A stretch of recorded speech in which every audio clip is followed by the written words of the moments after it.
Rafa just put a clinic on for the very young, the very respectful, the very talented Yannick Sinner, but not ready. Not ready for Rafa on clay. Not ready for Rafa on clay. Came out, looked like he was ready. Looked like he might have been too much in the beginning. I was talking again to my man, Matt Bradshaw from Coffee Break Tennis. We've been talking a lot lately. If you have not subscribed to his channel, go subscribe to his channel. If you'd like to see him on the tennis channel, write the tennis channel. It's my personal mission to get Matt on the tennis channel. Write the tennis channel and say, hey, tennis channel, you need to have Matt from Coffee Break Tennis on your show. Anyway, he was saying, because I was getting ready to do the live stream on Novak reaction, and he was saying, man, if you're watching the Sinner match right now, you should hear the difference off Sinner's racket compared to Nadal. Like, the sound is twice as explosive off Sinner's racket. And so for the beginning of the match, Sinner was overpowering Rafa, putting Rafa in a lot of trouble, under a lot of pressure. Got a 5-3, serving for it. But the lesson that's to be learned when you get on the court with Rafa, with Novak, with Roger, is you got to do this thing for 5 sets. You can't just play great for games, for points. You got to show up. If you want to beat these guys and take it, you got to show up every single point. Every point. And you got to be there and keep your level high for the most important points. And that was really what the match came down to, is that when the points got very, very important, when the pressure was added, Sinner was not ready to deliver.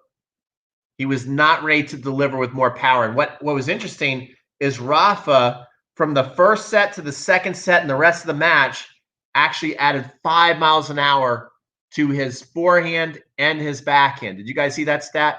He added 5 miles an hour to his forehand and his backhand as the match continued. And Sinner, just very erratic in the big moments. I think Rafa played a great match. Of course, Rafa's great on clay, and he shows up every single point. But I don't think it was Rafa's best performance. And very interesting to see that Sinner can just absolutely be dominant for certain stretches of the match. But then whenever it got super tight and close, he just missed, I thought. Too many easy ones. Never bet against Rafa at the French. That's an absolutely great statement by George Ryan. Do not bet against Rafa at the French. Rafa is looking tough. Sinner looking like a lot of promise. But, one thing that Sinner's been given credit for, because let's say he's working hard. He's got a good mentality. He looks like he's got a great head on his shoulders. I think he is mentally tough. The one thing that people have said, and they like to compare him to, is like, oh, yeah, he's like Rafa. He's mentally tough like Rafa. I can tell you at 19, Rafa was more mentally tough than Yannick Sinner. Rafa, from an early age, when the big moments came, he did not back down. Can you think of any match when the pressure got super hot and heavy at any age with Rafa to where he kind of cowered and went away? Where he made silly mistakes, where all of a sudden he got off balance, where he lost the feel of the ball. Rafa never, ever, ever, ever did that. Not at 18, not at 19, not at 20, not at 35 years old. And so that was the big difference, is Sinner was very, very close, had a letdown in the middle of the second set, and got down 4-1, maybe even 4-0.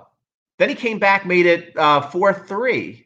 And again, when he made that little run, when he got it from 4-0 to 4-3, he gets on these stretches to where you're like, what's Rafa going to do? Like, how can Rafa compete with this power? A lot of power. Where is there on the court for Rafa to hit? For little tiny stretches in this match, Sinner was able to take the racket out of Rafa's hand, overpower him. There was one huge backhand in the middle of the second set as Sinner was making a little mini comeback, just crushed it. And Rafa ran, and he was way late and missed the forehand by like yards, not just inches, not just feet, yards, because the ball was just so damn big off Sinner's racket. And then he got to 4-3, and then boof, instantly went away again. Goes away by missing shots and by Rafa playing big. You know, one thing that Federer actually said, even he said it last year, he said it again this year. He's like, people don't appreciate. Of course, we know Rafa's a grinder. We know Rafa's the master on clay, but people underestimate how good Rafa is at the 1-2 punch in big moments. And so that's what we saw. Big moment points, Sinner missing shots that he really shouldn't miss. Not if you want to be ready, not if you want everybody calling you mentally tough, not if you want to win a grand slam at an early age. You can't be missing the shot Sinner missed today. And then Rafa on big points put together. His serve just went a little bigger, went a little more out wide, opened up that court with a big down the line. That down the line forehand. I thought one thing that was very, very well done on big points was Rafa's serve out wide on the ad side and then a big open court forehand down the line where it was either a winner or Sinner barely got there and Rafa just dominated the point from there. Very, very well done today. Hit some up the line outright winners. Loved Rafa's up the line forehand today. Thought it was very strong. All right, let's see what you guys are saying. Well, enough to have watched Rafa at the beginning. Heck, I watched Sampras start.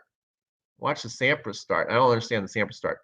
The fact that Rafa does this on average level is scary. Yeah, I mean, I thought this match with Rafa was average Rafa. I think Rafa can play much better. And so Rafa playing his average game on clay took out one of the most, if not the most promising young stars. Everybody really likes Sinner. Everybody says he's got a big game, which he does. Everybody says he's got the right mentality, which it seems like he does. People have compared him to Rafa mentally, but clearly he is not Rafa mentally. And I'm saying, I'm not comparing 35-year-old Rafa to 19-year-old Sinner. I'm comparing 19-year-old Sinner to 19-year-old Rafa. There's a big difference there, guys. There's a big difference.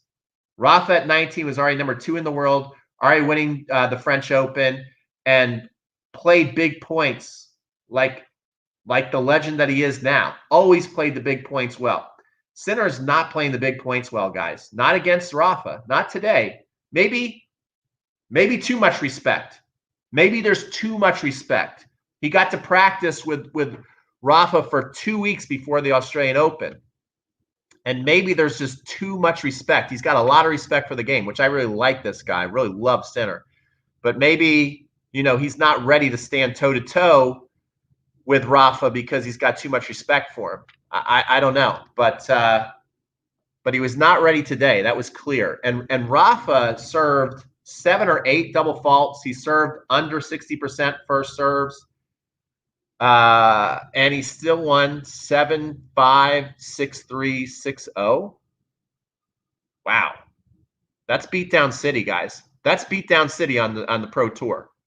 I can't believe Nadal is still this great of a defender at age 35. Yeah, he defensively looks strong, guys. Moved around the court. The slide is amazing. Getting all kinds of great shots. Love Rafa's backhand slice. I think injury, which we certainly don't even want to put that out into the world, but Austin is saying, I think injury will be the only thing stopping Rafa. It's scary how time, age doesn't bother Rafa at all. He is a warrior, absolute warrior, absolute warrior. Absolutely, guys. One thing that's very interesting. Do you guys notice this? This is like French Open 2020 +1. That's what I'm calling this. Because Rafa, to win the French Open, what did he do? He beat Sinner. Sinner actually played him tougher in 2020. I think a lot of people are hoping and expecting that Sinner was going to play him a little tougher in 2021. He took a step back today, guys. Sinner and the Sinner camp cannot be happy with today's performance. He took a step backwards, not forwards today, because he played better in 2020. Rafa won, I think, something like 7-6, 6-4, 6-1. Then he had to play Schwartzman. Guess who Rafa's playing in the next round? In the quarters, Rafa's going to play Diego Schwartzman, who is playing great tennis. He's quietly gone through this tournament very easily so far. So he's going to play Schwartzman, Diego Schwartzman, the little tiger. And then, most likely, he's going to play Djokovic in the semifinals. This is the exact path he had to do to win the French Open, except for then he's got to go to the finals if he beats the Joker. Last year, Joker was the last stop on the Rafa freight train to winning his 13th French Open. This year, he's got to beat Nadal in the he's got to beat Djokovic in the semifinals, which I think is a shame. I think that's a shame that they have to face each other in the semifinals. They're clearly the two greatest players out there on the tour right now. I get Medvedev's ranked second, but Rafa, with 13 Grand Slam titles, really, he's the third seed. That's kind of a joke to me. What do you guys think about that? But I guess they just went straight up ranking points. Hard to argue with that, but I think it's wrong. These people have come out despising the opponents. What is that? Who's these people? Djokovic can do it. The only one. I agree. Djokovic is, we talk about Rafa being a warrior. Djokovic is a warrior. And there's lots of Djokovic sensitive fans out there. My last video, which is getting eaten alive on YouTube. I am sorry, Joker fans. I came out and I said the headline was Joker lucky to be alive. And then I started that line to start it out. I also said that, I gave Djokovic a lot of credit if you listen to the live stream, saying that he wore his opponent down. I certainly didn't mean like Djokovic is lucky to win, but let's face it, he's down 2 sets, 7-6, 7-6. Anyway, you look at it, he's kind of lucky to get out of that. I'm sure he feels very fortunate today to come back from 2 sets. It's not often you get to do that. And even if he deserved to come back, he fought to come back. I'm not taking any credit away. But when you get through those matches as a player, you feel a little lucky. You feel like you've been given another life, which I think could work very well for Djokovic to feel like, damn, I was kind of close to being out today, and I'm still in. I'm still alive. So, we'll see what Djokovic does with that opportunity. I know he's very, very hungry to win the French this year, because if he does, he's at 19, stops Nadal from getting the 21. This is an arms race for the GOAT.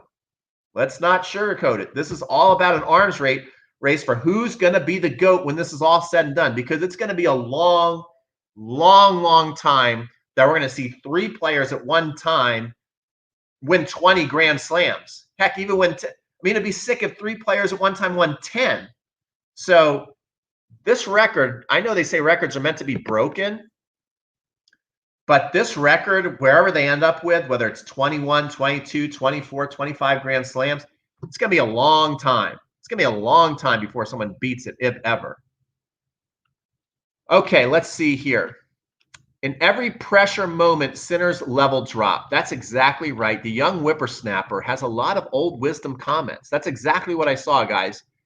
I love Sinner, but you got to look at the match objectively. And every time there was a big pressure moment, this mentally tough kid wilted under the pressure. And Nadal did the opposite, like he always does. He lifted up his level, and that's why he's a legend. So Sinner's got to, I don't know what he does. Maybe the best thing to do for Sinner is just like, forget this match. Forget about it.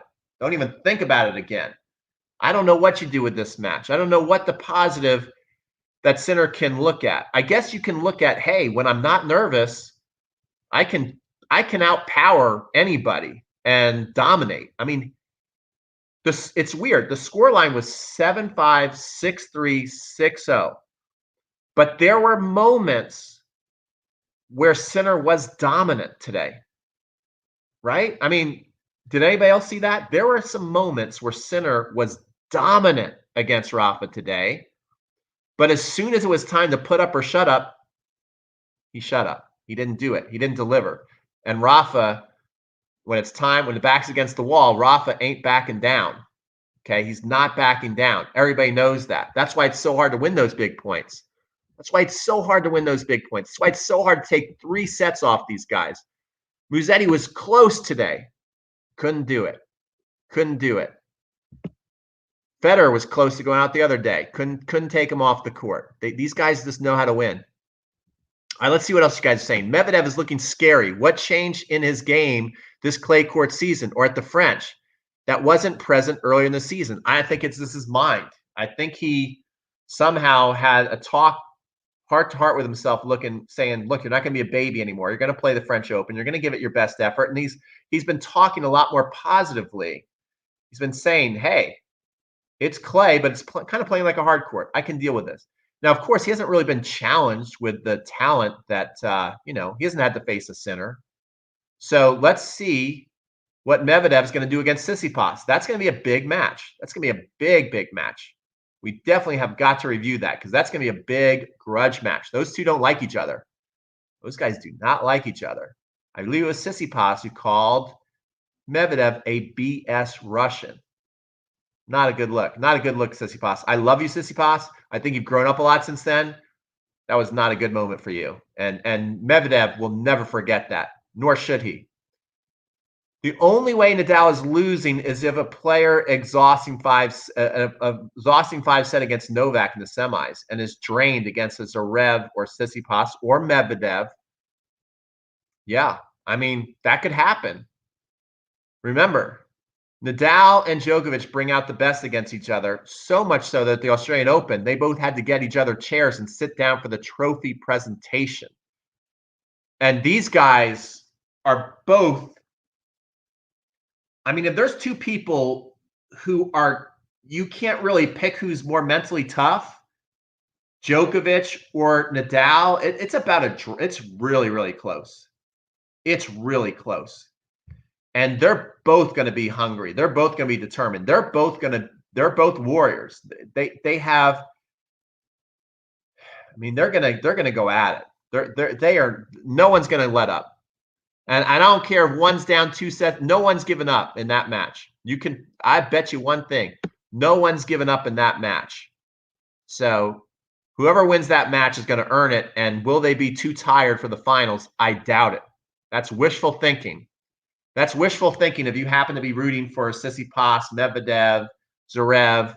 Wishful thinking is to think that Djokovic or Nadal is going to be too tired to show up in the finals. I don't think so. I really think whoever wins that match is going to win it all. Djokovic is not winning this tournament, but he could hinder Nadal's chances, says young whippersnapper. Maybe. He could. He could. I don't see it happening. I don't see Nadal show up in the finals going, I'm too tired to play. Don't see it happening. Don't see it happening, guys. And I could easily see Djokovic winning that match, but you've never, ever, ever, ever bet against Rafa on the clay. You just don't do that. You just don't do it, guys. Not a good bet. So if you had to bet, you got to keep your money on Rafa. Rafa has spent an average of 2 hours per match on court. This stat may be the deciding factor ultimately. Rafa will be fresh like a daisy in the next match.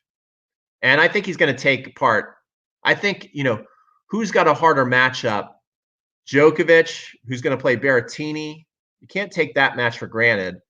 Or Nadal, who's going to play Diego Schwartzman. I think Diego's a fighter. Like, he's feisty. He's a fighter. He's super talented.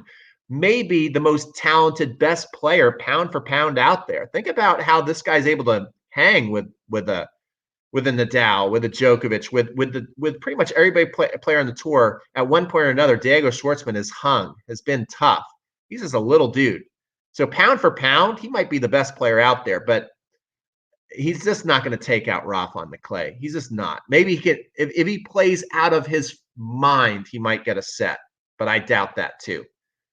Maybe one tough set is what I see, but Nadal's going to get through that match.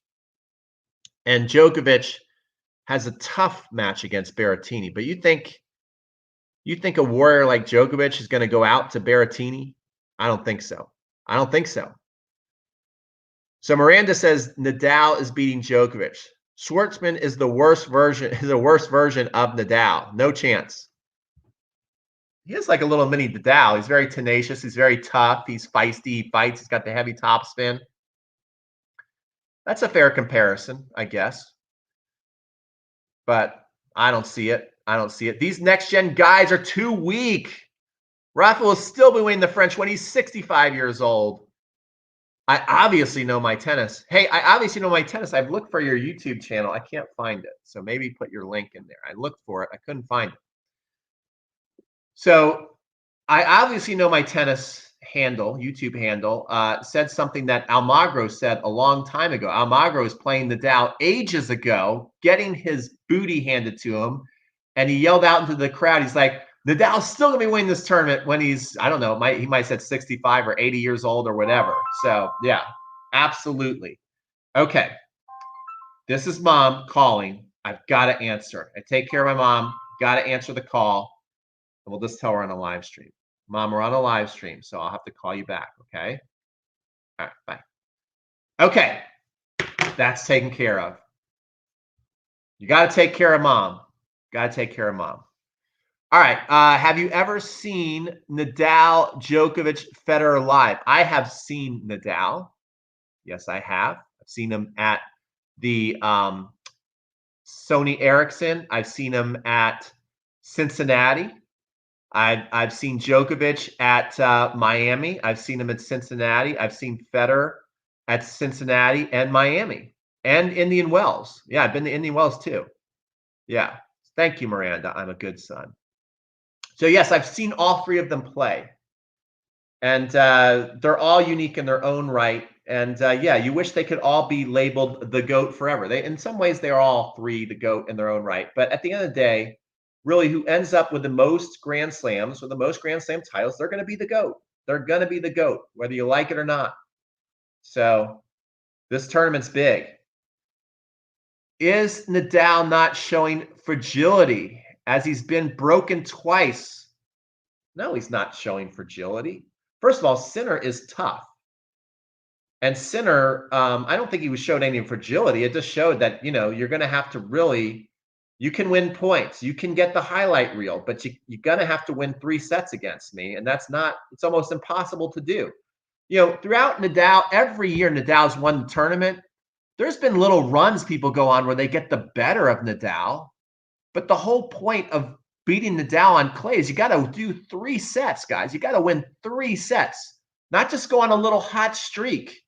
There's a big difference between going on a hot streak and winning 3 sets. Nadal shows you that. Rafa crushed Sinner today. Exactly. He crushed him, guys. All right. I don't know whether you have noticed it. Whoops, that's going away.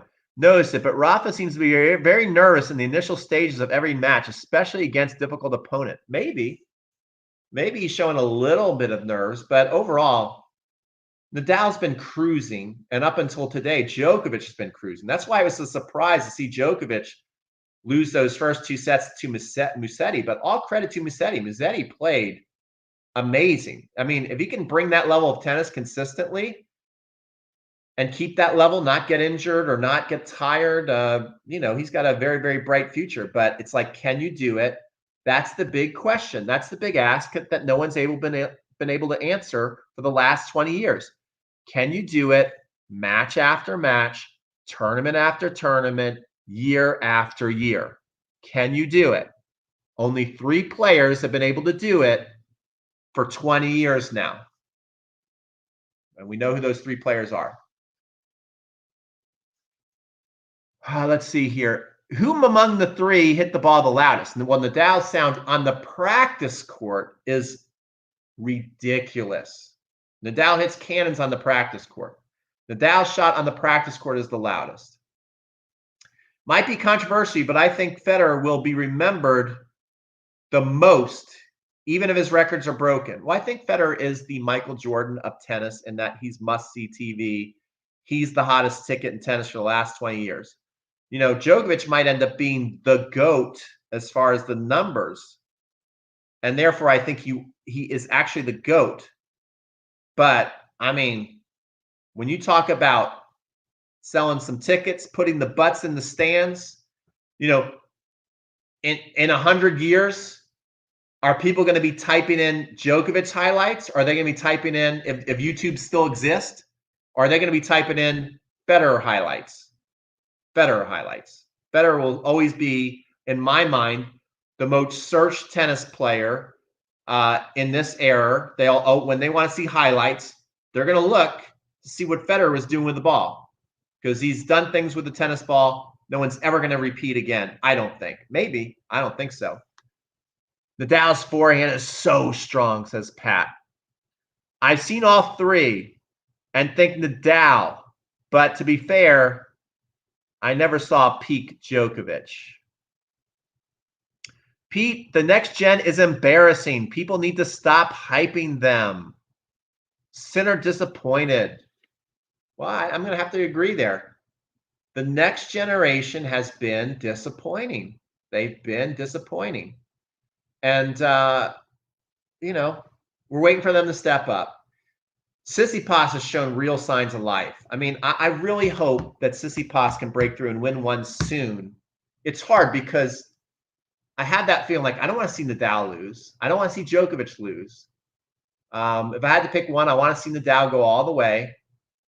But I really, really think that Tsitsipas deserves a damn break, and he needs one. He's working so hard. To me, out of the next geners, the last 6-7 months, Tsitsipas has been the most hungry, the most mentally tough. He's won the most matches. He's winning more tournaments. I think he's got the most skill. I think he deserves a break. But that's the way you think about the next geners. Like, they need a break. Did you ever think that about Becker? Becker's like, hell no. That's my Wimbledon. I don't need a damn break. I'm coming to kick your butt. You know, that's what McEnroe did to Borg. That's what Sampras did. Like, I don't need any breaks. I'm the next real deal. So, you know, that's what's different about the next gen. We kind of feel sorry for them. Like, let's give them a break. Let them win one, you know. So it's definitely a different mentality, the young ones trying to break through. Subscribe the moment you said that about Federer. Thank you. Thank you. It's hard to say because they're very unlucky to be in the realm with these. That's true. I mean, there's so many great players who have not been able to hold trophies because they're playing with the three GOATs who just never let up. They're just relentless. It's almost sick. Like, you must wonder, like, Nadal, Djokovic, Federer, like, what is your deal? Why do you need to win all the time? Like, why? You know, like, get a life. I don't know. You know what I mean? It's amazing. Like, what is their motivation at this point? I don't understand. I mean, I guess their motivation at this point is each other. You know, if they didn't have each other, would they still be this hungry? That's a great question. If Federer, Nadal, and Djokovic didn't have each other, would they still be this hungry? Would they need to win 20 Grand Slams, 21, 22? You know, at this point in their career, they feel it's a necessity. Like, damn, I got to win. I think especially Rafa and Djokovic are feeling this with each other. Like, I got to win as many of these damn things as possible because they don't lose. And Federer, you know, he kept the pace. He kept the pressure on for the last 20 years, and now he's at the end, and they kept chasing Fed. Now I think it's more a matter of Djokovic and Nadal looking at each other going, okay, are you going to give up? No, you're not. Okay, we got to win as many of these things as possible because, you know, there's no telling how many of these guys can win. So, you know, maybe that's why they keep going, is they look at each other going, well, you're not going to give up. I'm not giving up either.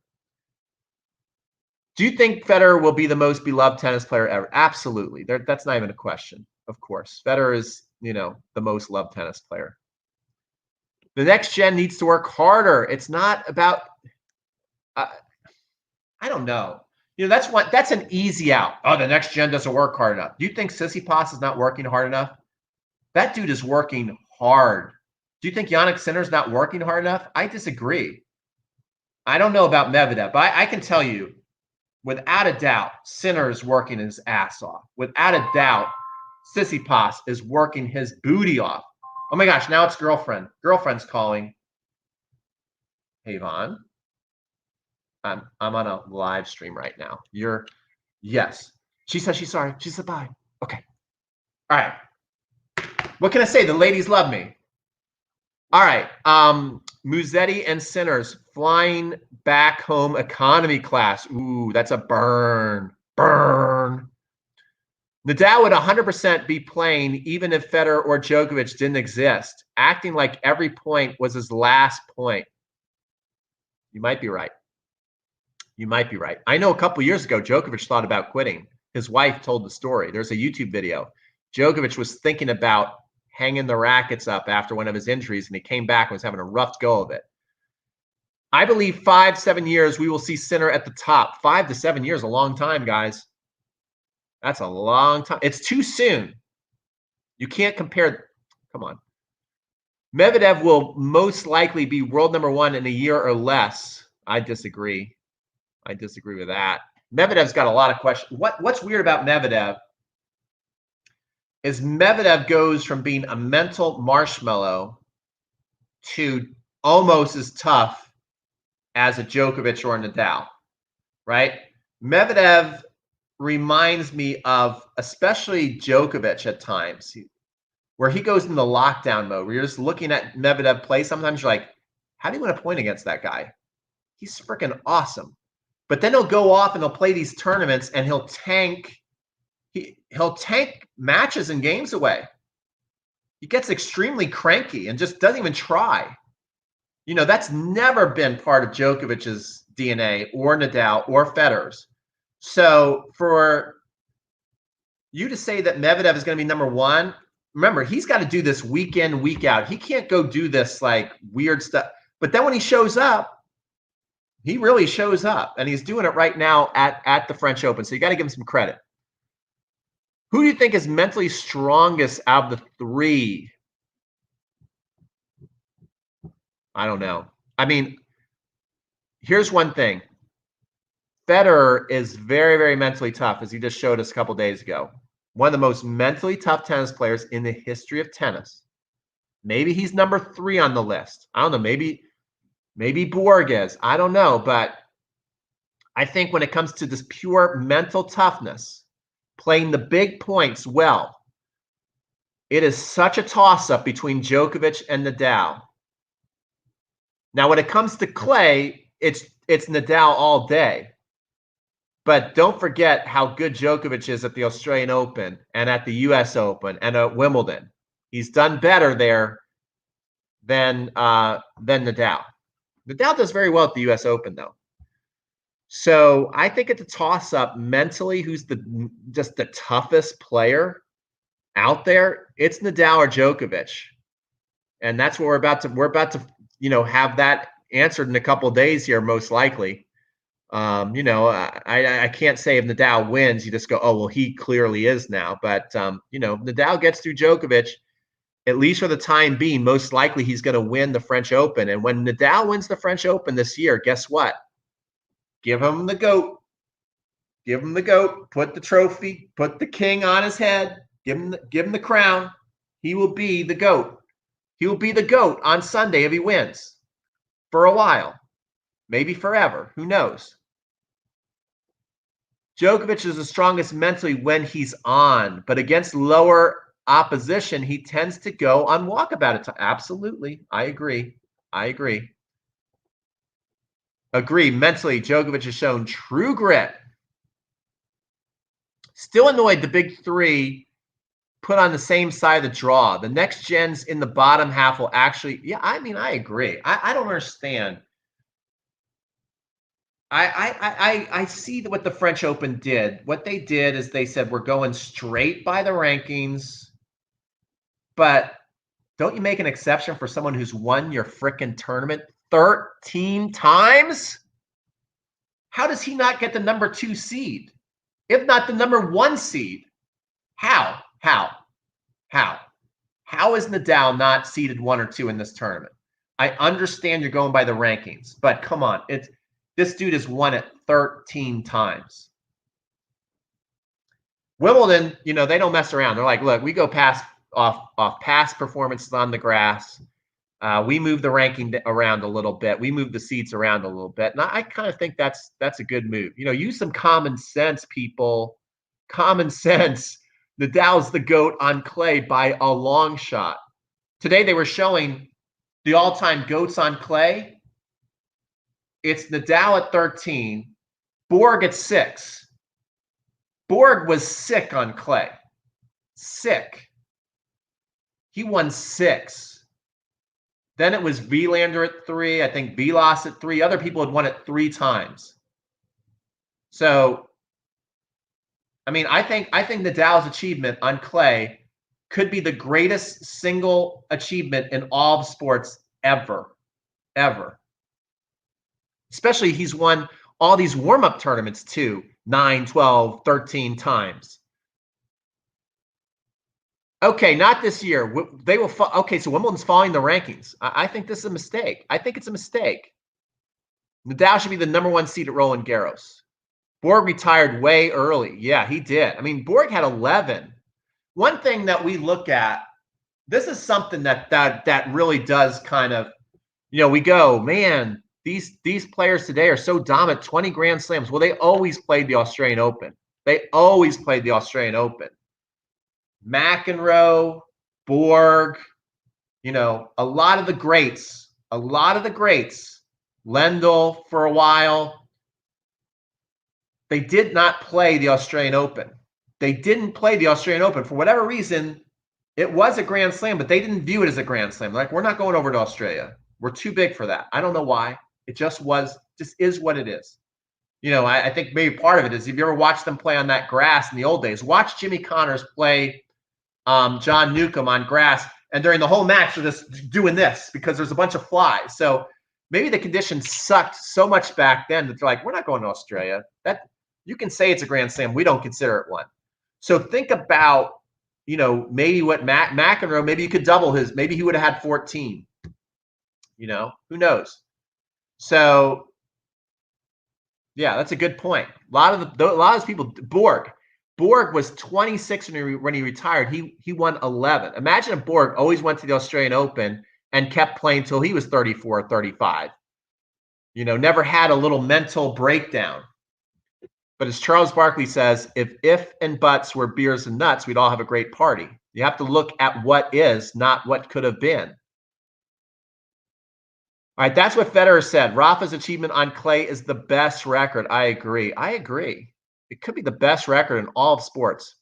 If Federer has a play style of Djokovic, who would have won more? What? Come on. Nadal is powering up his engines to be invincible mode this week. Yeah, he's looking tough. Let's see one more. You should do more of these types of videos, Pete. It'd be cool to see you and Matt from Coffee Break Tennis do a live video discussing the overall Grand Slams once they finish. I would love to do that with my buddy Matt. Matt and I are a little different the way we approach these. I like to just go on live and talk to you guys, and it's very bare bones. People call me on the phone, I answer, I talk to you guys. I have a little bit of an idea what I'm going to say, and I just kind of roll with it. Matt puts together an all-out, flat-out baller show. He's got the microphone. He's got the graphics. Yeah, his show is better than mine. I'll just say it flat out. Matt is amazing. Maybe we'll do a live stream. If we do a live stream, it'll probably be in my channel. Matt doesn't like to do live streams. He likes to prepare his show. He doesn't feel as comfortable going live. He likes to prepare his show and do his thing, which is way better than anything the Tennis Channel does. So write the Tennis Channel and say Matt should be on the Tennis Channel. Hashtag them. Do whatever you got to do. At them. Do whatever you do. Write an email. Say, have you seen Matt from Coffee Break Tennis Channel? Tennis Channel. Hey, maybe you need to improve your programming. It's pretty damn boring. Why don't you get Matt from Coffee Break Tennis on your show? Who do you think would destroy Nadal? What? There's no one. Let's see here. I think biggest and strongest competition is on hard surface, not on grass, not on dirt. I don't know. It's hard to say. It's not Nadal's underestimated. Do you think? Watch Cam Williams' video on. I do watch Cam Williams' videos on YouTube. Yeah, he does a good job, and he's got the graphics up. Good job. I like his show. Matt should compose a song for the Tennis Channel. Yeah, he should.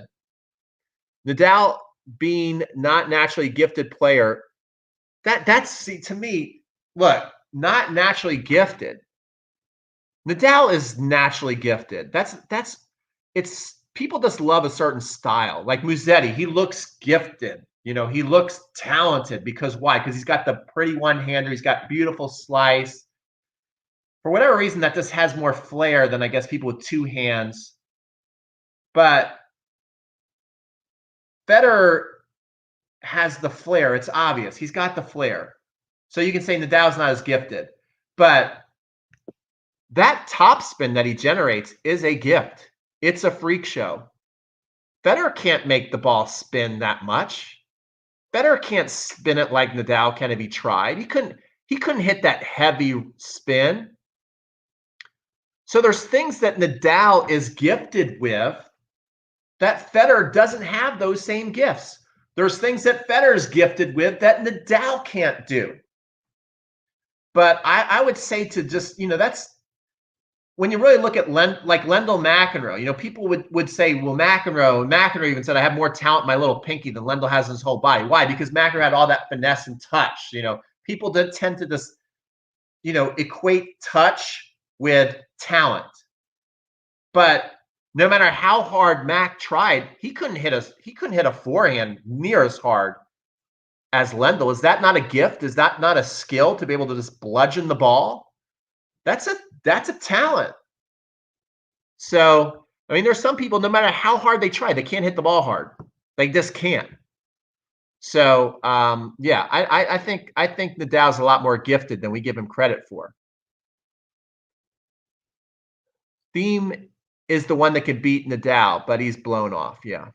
I think even Nick Kyrgios is talented. Of course, Nick Kyrgios is talented. He's very talented. That's very obvious, but he's not talented up here. That's his problem. They're good talking points about tennis, but can't play tennis good. What? I don't understand. What's your point? Great athletes are naturally gifted. Absolutely, Miranda. Absolutely. So, guys, that's it for today's live stream. I'll be back. I think tonight I'm going to review the Tsitsipas Medvedev matchup. I think it's going to be extremely exciting match. That could determine who's going to get to the final. Don't sleep on Zverev. Zverev's quietly kicking booty this tournament. So, there's lots of people on both sides of the draw making the tournament interesting. So hopefully you enjoyed this. If you liked it, smash up the like button. Go to my last video where everybody's thumbs downing me about saying that Djokovic is lucky. Let me clarify. I didn't mean Djokovic was lucky to win and that he just is a lucky kind of guy. I meant that when you're down 2 sets, 7-6, 7-6, even if you create your own luck by fighting, which is what Djokovic did, he just refused to go away. And I said, there's a great lesson to learn from Djokovic today, which is you just don't give up no matter what the score is. If more people would do that and make it harder for their opponent to win and get across the finish line, good things can happen. That's what Djokovic was able to create today. And he clearly lifted his game after being down 2 sets. So he created all that. That wasn't luck. That's skill, that's grit, that's determination, that's greatness. But at the end of the day, when you're down 2 sets and you win the match somehow, you feel fortunate. You feel a little lucky. That's all I meant by that. So please go back to that video as well and like it up for me because everybody's killing me about that comment, which I thought is a big overreaction. A big overreaction, guys. Come on. I mean, are you that sensitive? Really? All right. We'll see you guys. It's all in good fun. We'll see you guys in the next video.